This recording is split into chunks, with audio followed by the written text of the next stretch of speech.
सवाल ये कि क्या सीजेपी चुनावी राजनीति में उतरेगी? क्या हर राज्य, हर सरकार के खिलाफ उसका आंदोलन एक जैसा होगा? सबसे बड़ा सवाल यह कि क्या पंजाब के कथित फार्मेसी पेपर लीक पर भी सीजेपी उसी तरीके से मुखर होगी जैसे उसने केंद्र के खिलाफ आवाज उठाई? सीजेपी की जीत के बाद अब उसके सामने खड़ी चुनौतियों पर यह बेहद खास रिपोर्ट आपको दिखाते हैं।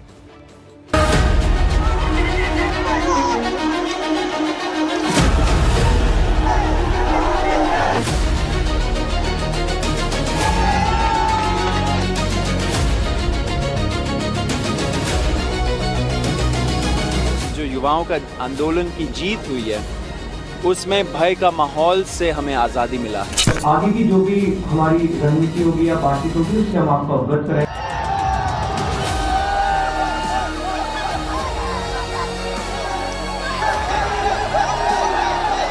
ऐसे ही हम लोग युवाओं का जो मुद्दे हैं उनको उठाते रहेंगे, पूरे देश भर में हम लोग उठाएंगे। ये बस शुरुआत है। अपने फ्यूचर का रिस्पॉन्सिबिलिटी हम लोग अपने हाथ में हम लोगों ने ले लिया और ऐसे ही देश का भी रिस्पॉन्सिबिलिटी हम लोग अपने हाथ में लेंगे। जो नेता युवाओं के हित में काम नहीं करता, ऐसे नेताओं का सिस्टम में बने रहना बिल्कुल नहीं बनता।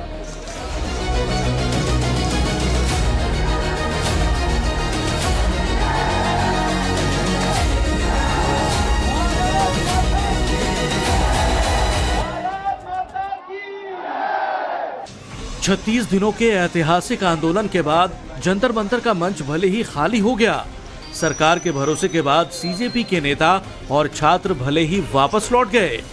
देश के अलग अलग हिस्सों में जीत का जश्न मनाया गया, लेकिन कॉकरोच जनता पार्टी के नेताओं के तेवर बता रहे हैं कि ये अंत नहीं, एक नई शुरुआत है। सीजेपी के प्रवक्ताओं ने दो टूक कह दिया है कि युवाओं की ये हुंकार अब थमने वाली नहीं है, यानी सीजेपी के आंदोलन की कहानी अभी खत्म नहीं हुई।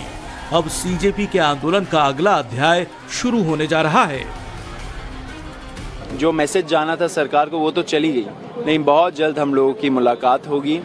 जो नेता युवाओं के हित में काम नहीं करता, ऐसे नेताओं का सिस्टम में बने रहना बिल्कुल नहीं बनता। तो हम लोग जब टाइम आएगा तब तक ऐसे ही यूनाइट होंगे, ऐसे ही हम लोग आगे बढ़ेंगे, इस देश को महान बनाएंगे। अपने फ्यूचर का रिस्पॉन्सिबिलिटी हम लोग अपने हाथ में हम लोगों ने ले लिया और ऐसे ही देश का भी रिस्पॉन्सिबिलिटी हम लोग अपने हाथ में लेंगे। कॉकरोच जनता पार्टी की अब अगली पारी शुरू होगी, लेकिन आंदोलन की जीत के साथ ही अब सीजेपी के सामने अगली चुनौती भी खड़ी है। आगे क्या? देश की जिम्मेदारी अपने हाथ में लेने का दावा करने वाली सीजेपी का फ्यूचर प्लान क्या है? क्या कॉकरोच जनता पार्टी चुनावी राजनीति में उतरेगी? क्या सड़क के आंदोलन से निकलकर सीजेपी सियासी मैदान में ताल ठोकेगी? सीजेपी प्रवक्ता सौरभ दास का टाइम्स नाउ नव भारत पर जब ऐसे ही सवालों से सामना हुआ तो उन्होंने क्या क्या कहा, सबसे पहले वो सुनिए। बड़ा सवाल यह है कि व्हाट नेक्स्ट? सौरभ, अब आगे क्या करेगी सीजेपी? कॉकरोच जनता पार्टी स्टेज, क्या वो एक पॉलिटिकल पार्टी बनेगी? सौरभ दास जो कि सीजेपी के प्रवक्ता हैं, वो क्या चुनावी प्रक्रिया में एक्टिव होंगे? नहीं, देखिए, हमारा ऐसा अभी कोई प्लान नहीं है, लेकिन ये जरूर बता देना चाह रहा हूँ कि ये जो आंदोलन है, ये आंदोलन को हम ग्रास रूट लेवल पे ले जाएंगे। 750-800 पॉलिटिकल पार्टीज है। युवाओं को लगा कि ये 750-800 पॉलिटिकल पार्टीज उनकी बात नहीं मान रहे हैं, काम नहीं कर रहे उनके लिए, इसलिए इतना बड़ा प्रदर्शन हुआ। तो हमारा बहुत क्लियर स्टैंड है कि अगर हम ग्रास रूट में लोगों को जगाए एंड ग्रास रूट पे हम लोग सही में क्रांति लाए, तो डेफिनेटली कोई भी पॉलिटिकल पार्टी हो उससे युवा काम करा लेगी। तो हमारा यही मकसद है, ग्रास रूट्स पे जाए और इस चीज को आगे बढ़ाए। सारे जो युवाओं के मुद्दे हैं, अभी तो पेपर लीक, एजुकेशन सेक्टर से रिलेटेड मामले उठाए हमने, क्योंकि वो विद्यार्थियों के भविष्य के लिए भारत सरकार लगातार अनेकविध कदम उठा रही है। जिन लोगों ने विद्यार्थियों के भविष्य के साथ खिलवाड़ किया, वे जेलों में सड़ रहे हैं। हमने फास्ट ट्रैक कोर्ट बना चुके हैं। हम कल पार्लियामेंट के अंदर भी कठोर कानूनों के प्रावधान के साथ नया कानून बनाने की दिशा में भी आगे बढ़ रहे हैं।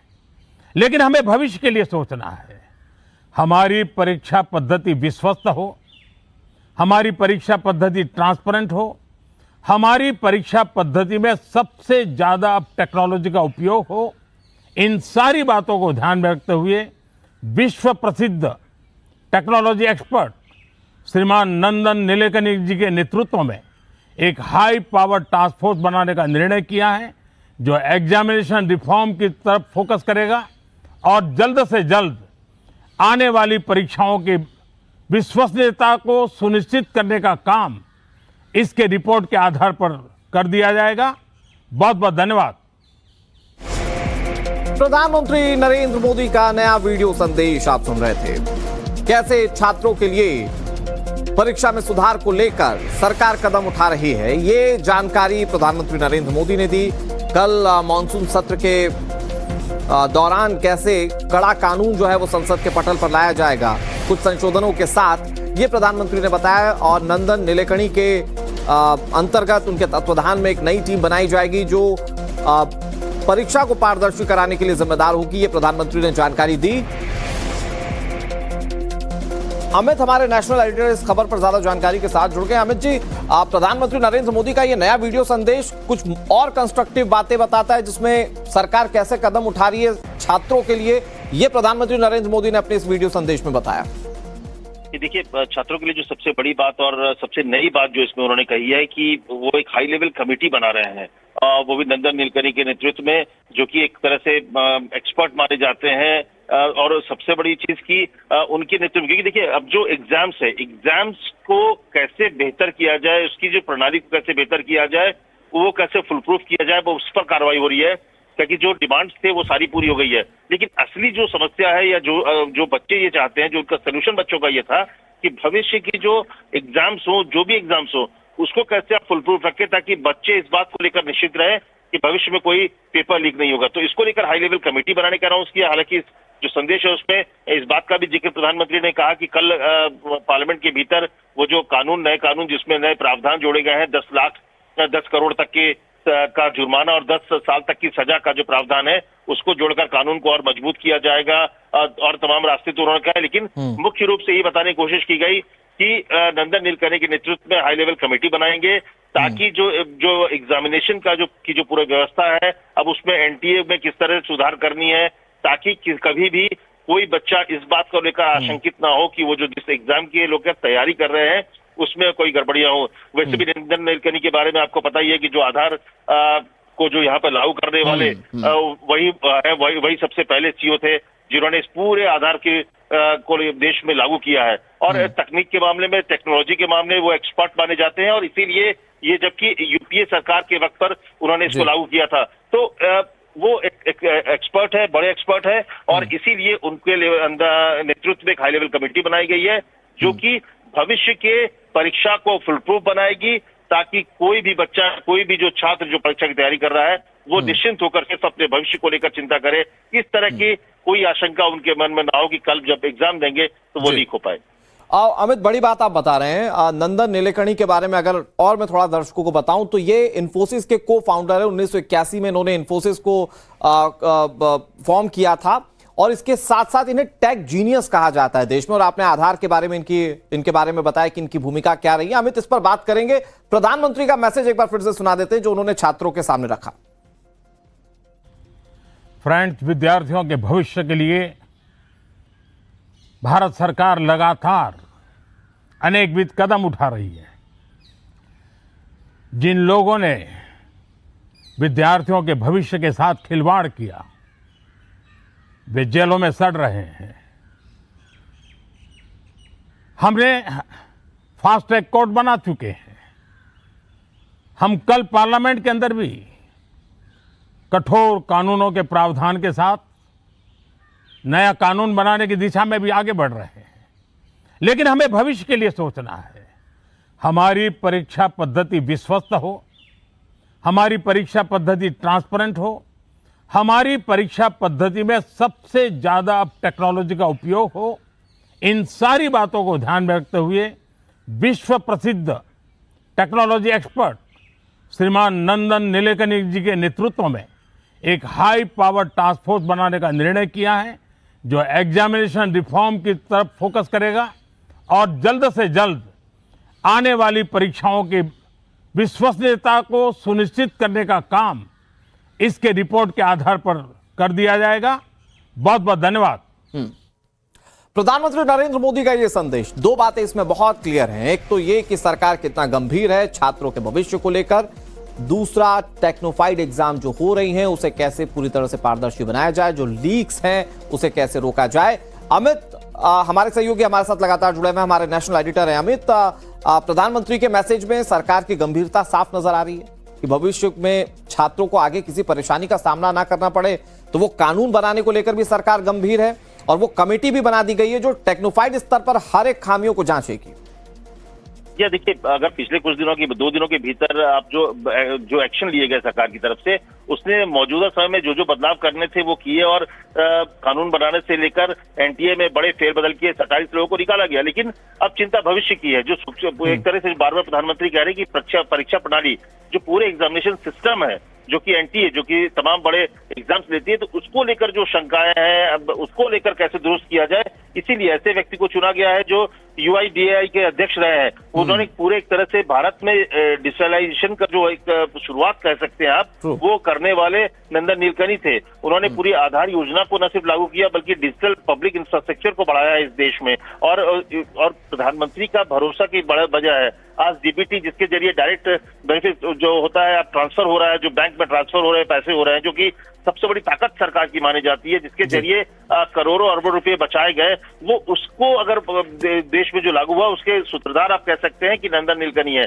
तो भविष्य में बच्चों की जो परीक्षा है इसको तकनीकी तौर पर कैसे मजबूत किया जाए, क्योंकि तकनीक का जमाना है, सारी चीजें तकनीक बेस्ड है और उसके अगर कोई भारत में अभी मौजूदा समय में कोई अगर सबसे बड़े एक्सपर्ट के तौर पर है तो नंदन नीलेकनी है। और इसीलिए प्रधानमंत्री का ये जो संदेश है ये भविष्य का संदेश है, बच्चों के भविष्य को लेकर संदेश है, परीक्षा के भविष्य को लेकर संदेश है कि अगले साल जब तमाम परीक्षाएं होंगी, जब जो एनटीए अब एनटीए का क्या स्वरूप होगा, किस तरीके से क्या उस पूरे परीक्षा प्रणाली के लिए कोई नई व्यवस्था बनाई जाएगी, वो क्या होगा, वो सब कुछ तय नंदन नीलेकनी के नेतृत्व में जो हाई लेवल कमेटी है वो तय करेगी।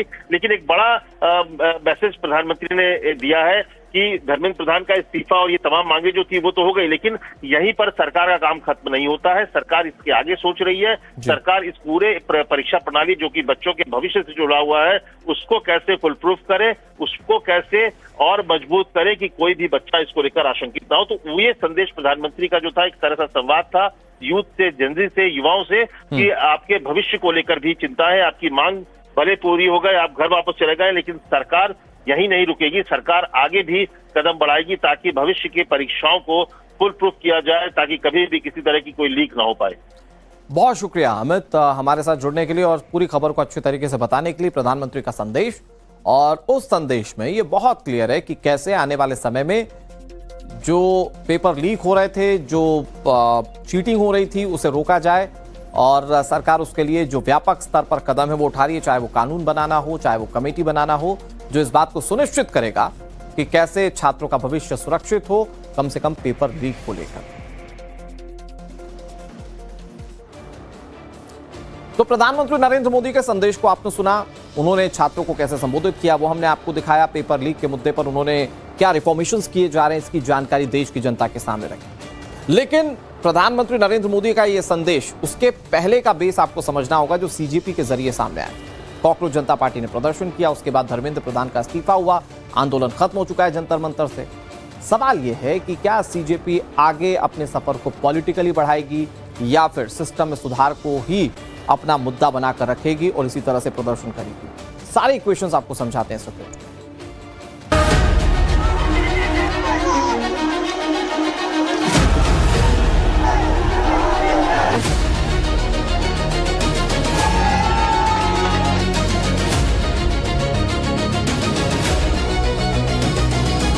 जो युवाओं का आंदोलन की जीत हुई है उसमें भय का माहौल से हमें आजादी मिला है। आगे की जो भी हमारी रणनीति होगी या बातचीत होगी उससे हम आपको अवगत कराएं।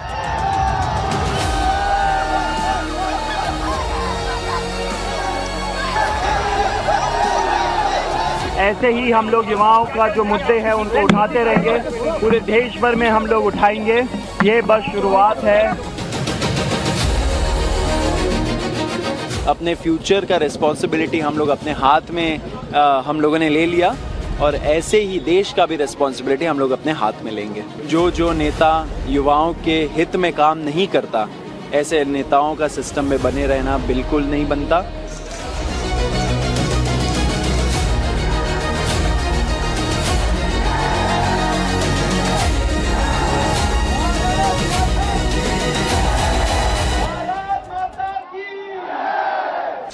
छत्तीस दिनों के ऐतिहासिक आंदोलन के बाद जंतर मंतर का मंच भले ही खाली हो गया, सरकार के भरोसे के बाद सीजेपी के नेता और छात्र भले ही वापस लौट गए। देश के अलग अलग हिस्सों में जीत का जश्न मनाया गया, लेकिन कॉकरोच जनता पार्टी के नेताओं के तेवर बता रहे हैं कि ये अंत नहीं, एक नई शुरुआत है। सीजेपी के प्रवक्ताओं ने दो टूक कह दिया है कि युवाओं की ये हुंकार अब थमने वाली नहीं है, यानी सीजेपी के आंदोलन की कहानी अभी खत्म नहीं हुई। अब सीजेपी के आंदोलन का अगला अध्याय शुरू होने जा रहा है। जो मैसेज जाना था सरकार को वो तो चली गई, लेकिन बहुत जल्द हम लोगों की मुलाकात होगी। जो नेता युवाओं के हित में काम नहीं करता, ऐसे नेताओं का सिस्टम में बने रहना बिल्कुल नहीं बनता। तो हम लोग जब टाइम आएगा तब तक ऐसे ही यूनाइट होंगे, ऐसे ही हम लोग आगे बढ़ेंगे, इस देश को महान बनाएंगे। अपने फ्यूचर का रिस्पॉन्सिबिलिटी हम लोग अपने हाथ में हम लोगों ने ले लिया और ऐसे ही देश का भी रिस्पॉन्सिबिलिटी हम लोग अपने हाथ में लेंगे। कॉकरोच जनता पार्टी की अब अगली पारी शुरू होगी, लेकिन आंदोलन की जीत के साथ ही अब सीजेपी के सामने अगली चुनौती भी खड़ी है। आगे क्या? देश की जिम्मेदारी अपने हाथ में लेने का दावा करने वाली सीजेपी का फ्यूचर प्लान क्या है? क्या कॉकरोच जनता पार्टी चुनावी राजनीति में उतरेगी? क्या सड़क के आंदोलन से निकलकर सीजेपी सियासी मैदान में ताल ठोकेगी? सीजेपी प्रवक्ता सौरभ दास का टाइम्स नाउ नवभारत पर जब ऐसे ही सवालों से सामना हुआ तो उन्होंने क्या क्या कहा, सबसे पहले वो सुनिए। बड़ा सवाल यह है कि व्हाट नेक्स्ट? सौरभ, अब आगे क्या करेगी सीजेपी? कॉकरोच जनता पार्टी स्टेज, क्या वो एक पॉलिटिकल पार्टी बनेगी? सौरभ दास जो कि सीजेपी के प्रवक्ता हैं, वो क्या चुनावी प्रक्रिया में एक्टिव होंगे? नहीं, देखिए हमारा ऐसा अभी कोई प्लान नहीं है, लेकिन ये जरूर बता देना चाह रहा हूँ कि ये जो आंदोलन है, ये आंदोलन को हम ग्रास रूट लेवल पे ले जाएंगे। 750-800 पॉलिटिकल पार्टीज है। युवाओं को लगा कि ये 750-800 पॉलिटिकल पार्टीज उनकी बात नहीं मान रहे हैं, काम नहीं कर रहे उनके लिए, इसलिए इतना बड़ा प्रदर्शन हुआ। तो हमारा बहुत क्लियर स्टैंड है कि अगर हम ग्रास रूट में लोगों को जगाए एंड ग्रास रूट पे हम लोग सही में क्रांति लाए, तो डेफिनेटली कोई भी पॉलिटिकल पार्टी हो उससे युवा काम करा लेगी। तो हमारा यही मकसद है, ग्रास रूट्स पे जाए और इस चीज को आगे बढ़ाए। सारे जो युवाओं के मुद्दे हैं, अभी तो पेपर लीक, एजुकेशन सेक्टर से रिलेटेड मामले उठाए हमने क्योंकि वो इमीडिएट ट्रिगर पॉइंट था, लेकिन फ्यूचर में हम लोग देश भर घूमेंगे, लोगों की बात सुनेंगे, युवाओं की बात सुनेंगे एंड उनके लिए जो बेस्ट होगा उसका हम लोग एक डिमांड चार्टर और पॉलिसी पेपर लेकर आएंगे। सीजेपी प्रवक्ता सौरभ दास ने साफ कर दिया कि फिलहाल चुनावी राजनीति में उतरने का उनकी पार्टी का कोई फ्यूचर प्लान नहीं है। यानी सीजेपी का दावा है कि उसका मकसद राजनीतिक पार्टी बनाना नहीं, बल्कि ऐसा मंच बनाना है जहां युवा अपने मुद्दे उठा सकें, सरकारों से सवाल पूछ सकें और सत्ता को जवाबदेह बना सकें। इसके लिए सीजेपी अब अपने आंदोलन को जंतर मंतर से निकालकर ग्रासरूट तक ले जाने की बात कह रही है। देश भर में युवाओं के बीच जाने, उनकी समस्याएं सुनने और उनके मुद्दों पर डिमांड चार्टर और पॉलिसी पेपर तैयार करने का दावा किया जा रहा है।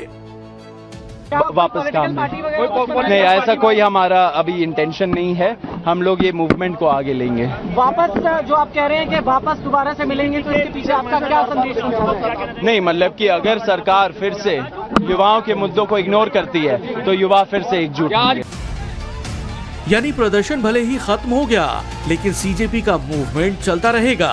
सीजेपी प्रवक्ता दावा कर रहे हैं कि पेपर लीक सिर्फ एक मुद्दा था, लेकिन युवाओं के सामने बेरोजगारी से लेकर शिक्षा व्यवस्था और परीक्षा प्रणाली तक कई सवाल हैं और इन्हीं सवालों को लेकर सीजेपी अब देश भर में अभियान चलाने की बात कर रही है। लिहाजा सवाल उठ रहे हैं कि क्या सीजेपी वाकई देश भर में युवाओं की आवाज बनेगी या सिर्फ चुनिंदा मुद्दों पर ही सक्रिय रहेगी। ऐसे सवालों पर कॉकरोच जनता पार्टी का क्या स्टैंड है वो आगे जानने की कोशिश करेंगे। लेकिन जिस जंतर मंतर पर ऐतिहासिक प्रोटेस्ट चला वहां की तस्वीर क्या है वो भी देख लेते हैं।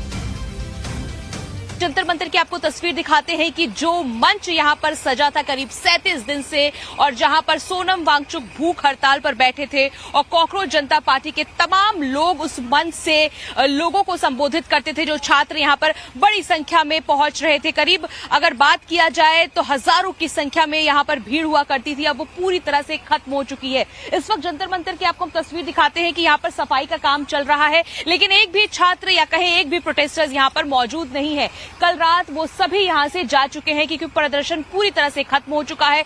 यहां से जितने भी टेंट लगाए गए थे वो हटा दिए गए हैं, मंच जो सजा था वो यहां से हटा दिया गया। और आपको दिखाते हैं कि ये पूरी सड़क जो कई जगहों से बंद की गई थी बैरिकेडिंग लगा के, वो फिलहाल खोल दी गई है और यहां पर अभी भी लेकिन पैरामिलिट्री फोर्सेस और दिल्ली पुलिस के जवान तैनात नजर आ रहे हैं, लेकिन एक भी प्रोटेस्टर मौके पर मौजूद नहीं है, यानी पूरी तरह से ये प्रदर्शन खत्म हो चुका है।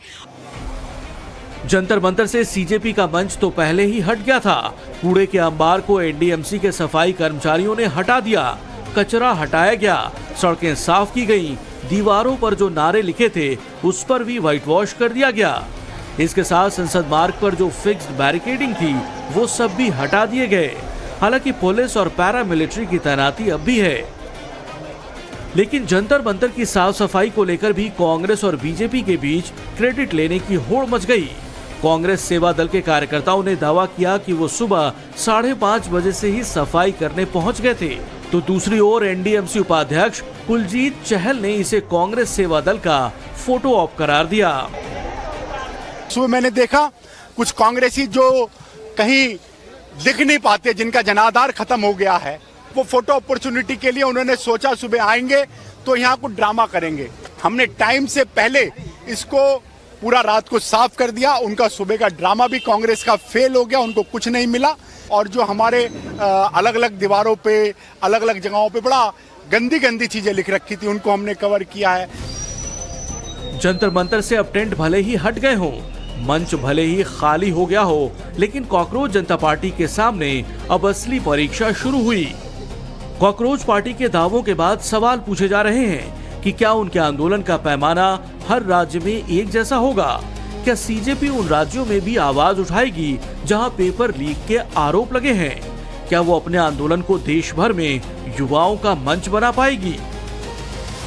यानी पेपर लीक की राजनीति में अब एक नया सवाल जुड़ गया है। क्या सीजेपी का आंदोलन हर राज्य में, हर सरकार के खिलाफ, हर पेपर लीक के मामले में एक जैसा होगा? ये सवाल तब पूछे जा रहे हैं जब केंद्र की मोदी सरकार पेपर लीक रोकने के लिए पब्लिक एग्जामिनेशन एक्ट 2024 में संशोधन करने जा रही है।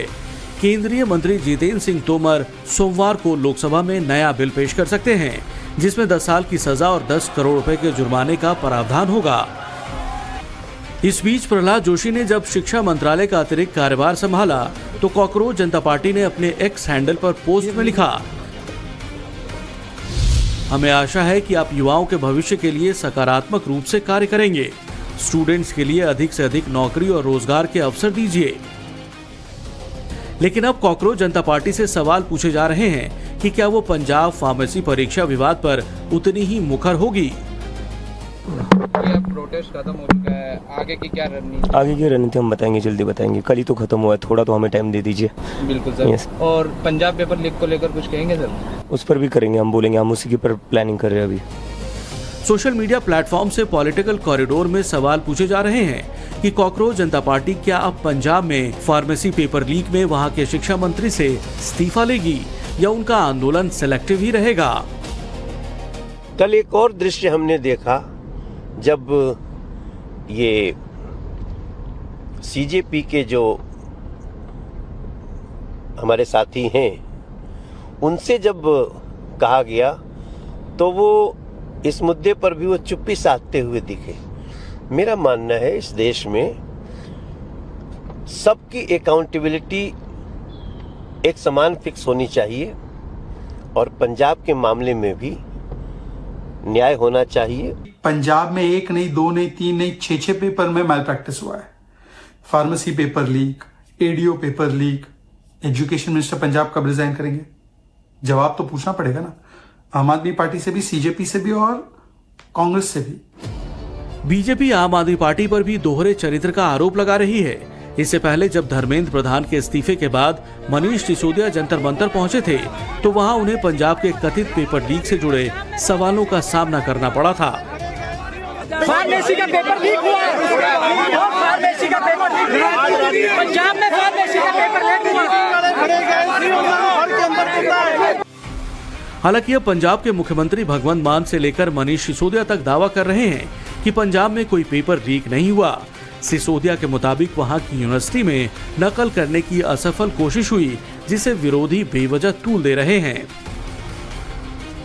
4.5 साल हो गए सरकार बनी नूं, पंजाब दे विच एक भी पेपर लीक नहीं होया, एक सिंगल पेपर भी लीक नहीं होया पंजाब दे विच। पंजाब में कोई पेपर लीक नहीं हुआ। पंजाब की एक यूनिवर्सिटी में एक क्लासरूम में कुछ बच्चे नकल करने के इरादे से एक स्मार्ट पेन लेके आ गए, ब्लूटूथ लगा हुआ। उसको भी प्रशासन ने, यूनिवर्सिटी के प्रशासन ने तुरंत पकड़ लिया और पुलिस एक्शन लिया उसके ऊपर। इसको ये लोग झूठ फैला रहे हैं कि पेपर लीक हो गया, पेपर लीक हो गया। इनको शर्म आनी चाहिए कि किसी एक बच्चे द्वारा नकल करने की असफल कोशिश को ये लोग पेपर लीक कह रहे हैं। इनको एजुकेशन की कोई समझ ही नहीं है।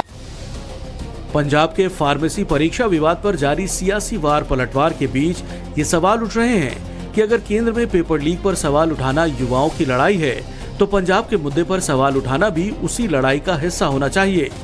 अगर धर्मेंद्र प्रधान से इस्तीफा मांगना जवाबदेही है तो क्या पंजाब में भी जिम्मेदारी तय करने की मांग होगी? क्या जवाबदेही सिर्फ दिल्ली की सत्ता से पूछी जाएगी या फिर पंजाब की सत्ता से भी वही सवाल पूछे जाएंगे? सवाल ये भी है कि सीजेपी डिमांड चार्टर लेकर आने का दावा कर रही है, तो क्या इस डिमांड चार्टर में पंजाब के छात्रों की आवाज भी शामिल होगी? और सवाल सिर्फ यही नहीं है कि सीजेपी आगे क्या करेगी, सवाल ये भी है कि सीजेपी किसके खिलाफ करेगी और किसके खिलाफ नहीं करेगी।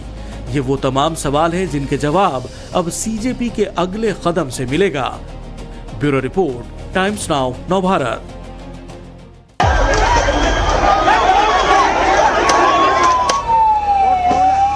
सिर्फ हंगामा खड़ा करना मेरा मकसद नहीं, मेरी कोशिश है कि ये सूरत बदलनी चाहिए। क्या कॉकरोच जनता पार्टी की कोशिश से तस्वीर बदलेगी? जंतर मंतर पर चक्रव्यूह की टीम, टाइम्स नाउ नवभारत की टीम पहुंची है। जंतर मंतर पर पीछे मेरे सोनम वांगचुक जी भूख हड़ताल पर हैं। 20 दिन हो गए, इरादे ऊंचे बने हुए हैं। जंतर मंतर से संसद मार्ग तक आज सीजेपी ने प्रोटेस्ट का ऐलान किया है। सुबह से ही लोगों के पहुंचने का सिलसिला जारी।